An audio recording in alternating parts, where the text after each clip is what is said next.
মাধ্যমিক 2024-এর ভৌতবিজ্ঞান পরীক্ষার সকল পরীক্ষার্থীদের আমি শুভকামনা আগে থেকেই দিয়েছি এবং আমি আশা করছি প্রত্যেক সকল পরীক্ষার্থীর পরীক্ষা ভালো হয়েছে। তো ক বিভাগ এবং খ বিভাগ থেকে শর্ট কোশ্চেন স্বরূপ মোট 36 মার্কের এসে থাকে। তো তাদের অ্যান্সার আমি দেখে নেব। তো কথা না বাড়িয়ে আমি ক বিভাগ এবং খ বিভাগের শর্ট কোশ্চেনের 36 মার্কের অ্যান্সার আমি বলতে চলেছি। তো প্রথম কোশ্চেন 1-এর 1 অ্যান্সার হচ্ছে CH4। 1-এর 2 অ্যান্সার হচ্ছে সি। নেক্সট হচ্ছে 1-এর 3 হচ্ছে সি। 1-এর 4 হচ্ছে অপশন ডি। 1-এর 5 অপশন ডি। 1-এর 6 অপশন বি। 1-এর 7 অপশন বি। 1-এর 8 অপশন বি। 1-এর 9 অপশন বি। 1-এর 10 অপশন বি। 1-এর 11 অপশন সি। 1-এর 12 অপশন সি। 1-এর 13 অপশন ডি। 1-এর 14 অপশন বি।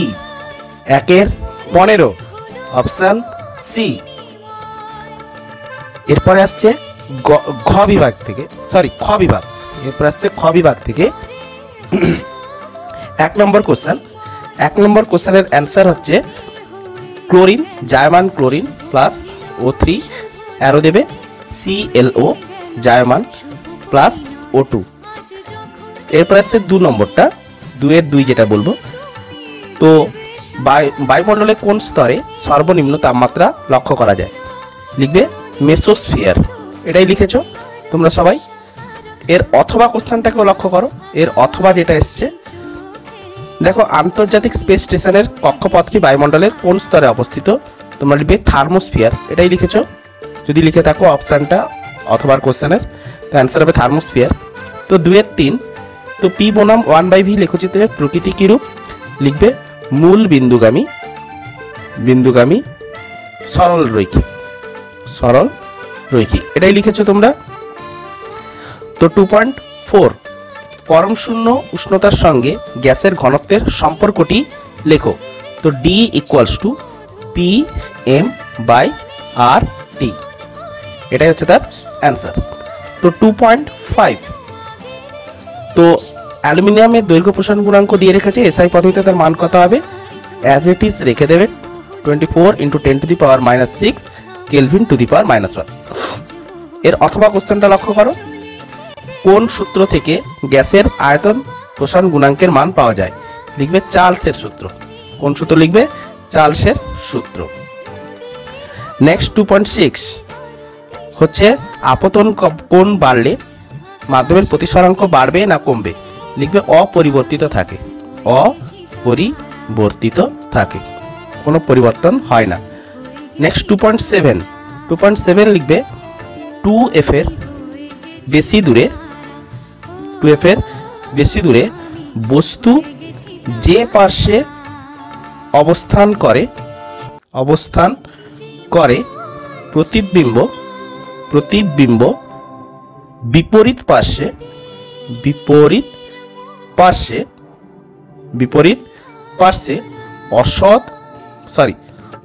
সৎ কমা দিয়ে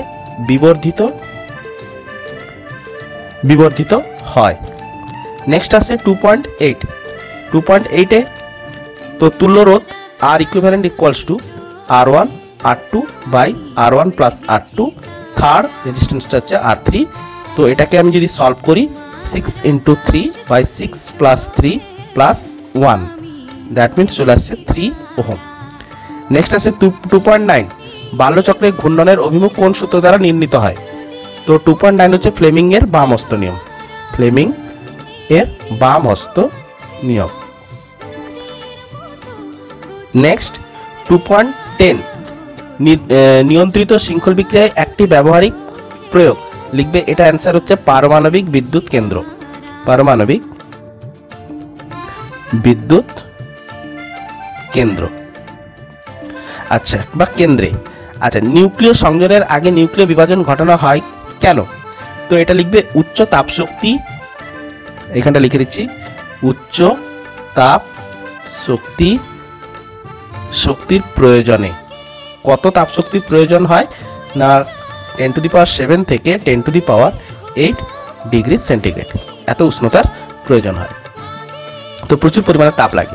তো 2.11, তো 2.11 হচ্ছে কি নোবেল গ্যাস। নোবেল গ্যাসের সাথে আমরা বি করব। ইনভার হচ্ছে একটা সংকর ধাতু। আচ্ছা, সি সর্বনিম্ন তড়িৎ ঋণাত্মক মৌল, অপশন এ সিজিয়াম।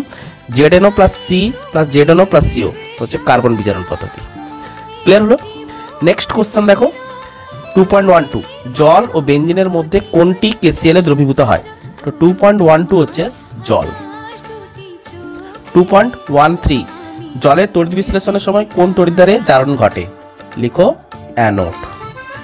এর অথবা কোশ্চেনটা একটু লক্ষ্য করবে। অথবা বলেছে তড়িৎ বিশ্লেষণের সময় এসি আর ডিসির মধ্যে কোনটি ব্যবহার করা হয়? DC, direct current. 2.14, HCl গ্যাসের জলীয় দ্রবণ তড়িৎ পরিবহন করে কেন? না HCl গ্যাস জলীয় দ্রবণে তড়িৎ পরিবহন করে এই কারণে যে HCl তরল অবস্থায় আয়ন সৃষ্টি করে ও H+ এবং Cl- আয়ন গঠন করে। ক্লিয়ার?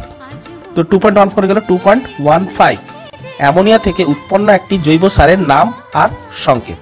অ্যামোনিয়া থেকে জৈব সারের একটা নাম আমরা বলে দেব, NH4 ammonium sulphate. Ammonium sulphate. Next আসছে তার অথবাও রয়েছে, অথবাটা লক্ষ্য করবে। বলেছে সিলভার নাইট্রেটের জলীয় দ্রবণে H2S গ্যাস চালনা করলে যে কালো রঙের পদক্ষেপ পড়ে তার সংকেত লেখো। তার সংকেত হচ্ছে Ag2S, সিলভার